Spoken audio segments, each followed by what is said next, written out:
যে ভালোবাসতে জানে সে সময় দিতে জানে, আর যে ভালোবাসাই বোঝে না সে সময় দিতেই পারে না। ব্যস্ত, ওই ব্যস্ত, সেই ব্যস্ত, এই কাজ সেই কাজ, ফালতু।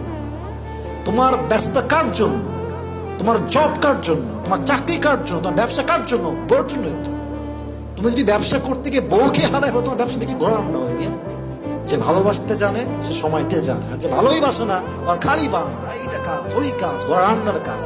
আপনি বোঝেন যেই লোকটা 18 ঘন্টা কাজ করতে পারে সে কি হোয়াটসঅ্যাপে এসে আপনার মেসেজটা সিন করে রিপ্লাই দিতে পারে না? পারে। ওই ব্যক্তিত্ব নাই, ওই মনোমাইন্ড নাই, ওই ভালোবাসা নাই। আপনার কি মনে হয় যে একটা মেয়ে এত ব্যস্ত যে সে তার পুরো সময়ের ভিতরে তার স্বামীকে কল দিবে, টাইম মানে কিসের ব্যস্ত? ও কি এমন মহারানী হয়েছে? হ্যাঁ, দেশ চালাচ্ছে প্রধানমন্ত্রী, তার কাছে সময় আছে স্বামীর সাথে কথা বলার, আর তোমার সময় নেই, তাই না? এটা ঠিক না। ভালোবাসার সবচেয়ে বড় দায়িত্বটা হচ্ছে সময় দেওয়া।